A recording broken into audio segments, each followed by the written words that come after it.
A special thank you to each of our subscribers who make this channel possible. Here's today's story.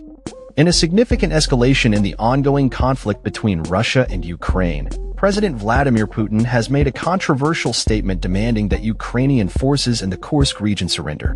This declaration follows a plea from former U.S. President Donald Trump, who urged Putin to avoid what he termed a horrible massacre of Ukrainian troops. The situation in Kursk has become increasingly tense, with Ukraine denying claims that its forces are encircled and asserting that such statements are merely Russian propaganda. Ukrainian President Volodymyr Zelensky has acknowledged the challenges faced by his troops, describing their situation as very difficult. Trump, in a recent social media post, emphasized the need to spare the lives of thousands of Ukrainian soldiers who he claims are completely surrounded. He stated, "I have strongly requested to President Putin that their lives be spared. This would be a horrible massacre, one not seen since World War II." In response to Trump's appeal, Putin addressed his Security Council, indicating that he had considered Trump's humanitarian concerns. He stated, "If the Ukrainian troops lay down their arms and surrender, they will be guaranteed life and decent treatment in accordance with international law and the laws of the Russian Federation."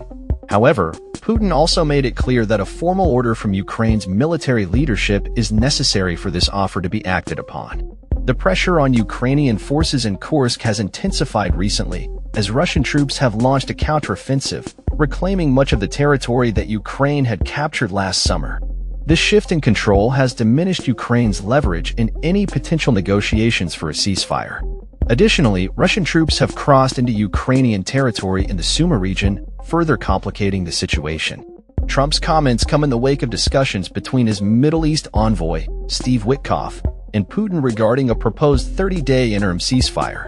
Ukraine has expressed its willingness to accept this proposal, while Putin has outlined conditions that must be met before Moscow agrees to a truce. Trump characterized the talks as very good and productive, expressing optimism that the ongoing conflict could finally come to an end. Zelensky echoed this sentiment, stating that there is a good chance to secure peace and urging the U.S. and its allies to apply pressure on Moscow. He emphasized the importance of a strong response from the United States to prevent any delay from Russia in reaching a ceasefire.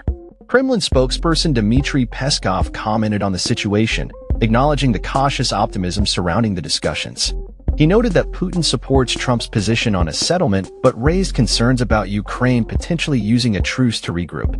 The Kremlin's stance remains firm, with Putin demanding that Ukraine abandon its NATO ambitions and that Russia maintain control over the 4 Ukrainian regions it has claimed.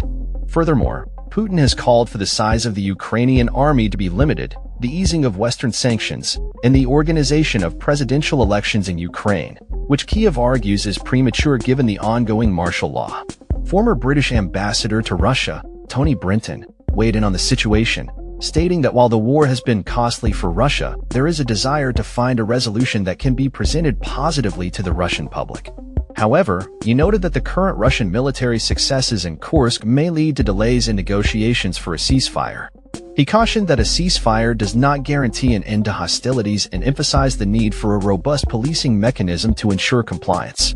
Brenton expressed cautious optimism that a ceasefire could be achieved in the coming weeks, paving the way for negotiations on a long-term peace agreement.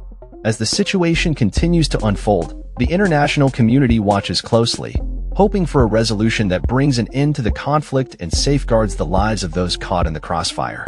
The stakes are high, and the path to peace remains fraught with challenges, but the recent diplomatic efforts signal a potential shift in the dynamics of the conflict. That's all for this story. We upload videos every day covering many different subjects, so hit that subscribe button to stay informed. Thanks for watching.